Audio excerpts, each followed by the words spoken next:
Shalom, Assalamualaikum, Swastiastu, Namo Buddhaya, Salam Kebajikan. Perkenalkan, saya Anggi Desyana Putri dari kelas LEBA akan mempresentasikan untuk final exam Pancasila. Berikut yang dapat saya sampaikan.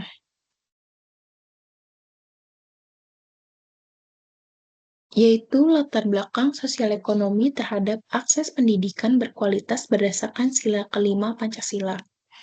Adapun latar belakang berkualitas merupakan salah satu tujuan dalam Sustainable Development Goals atau SDGs, khususnya pada SDG 4 yang bertujuan untuk memastikan pendidikan yang inklusif, setara, dan berkualitas bagi semua individu tanpa memandang latar belakang sosial atau ekonomi. Dalam konteks Indonesia, sila kelima Pancasila yaitu keadilan sosial bagi seluruh rakyat Indonesia memberikan landasan filosofis untuk mewujudkan keadilan dalam berbagai aspek kehidupan, termasuk pendidikan. Pada sila ini juga keadilan tidak hanya bersifat material, namun juga moral dan sosial, sehingga setiap warga negara memiliki hak untuk mendapatkan kesempatan yang sama dalam mengakses pendidikan berkualitas. Adapun rumusan masalah yang dapat dibahas, yang pertama, bagaimana latar belakang sosial ekonomi dapat mempengaruhi akses individu terhadap pendidikan berkualitas.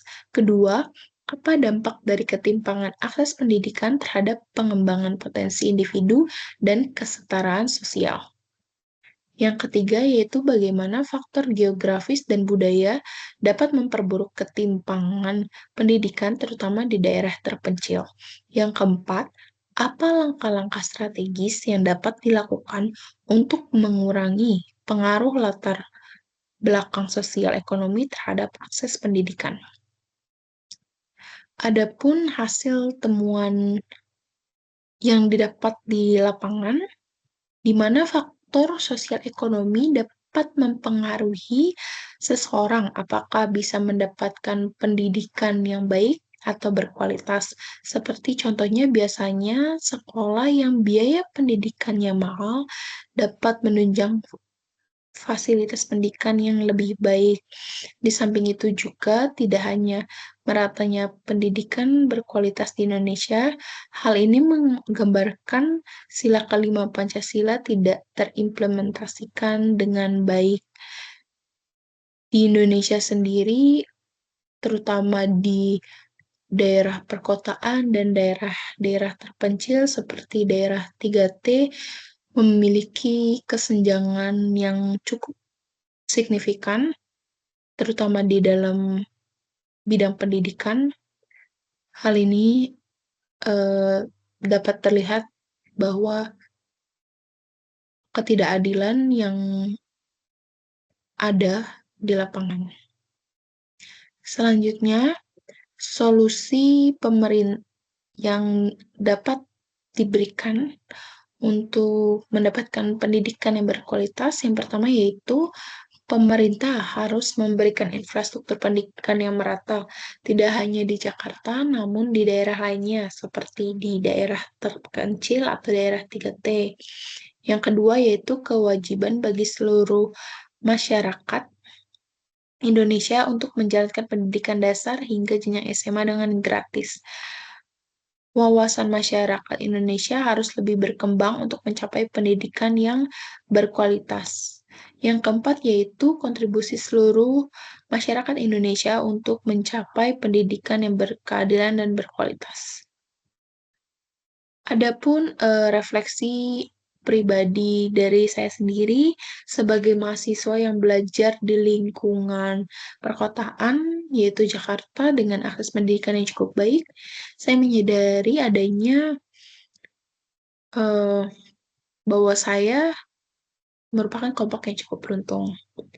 Saya tidak pernah mengalami kesulitan untuk mendapatkan fasilitas pendidikan.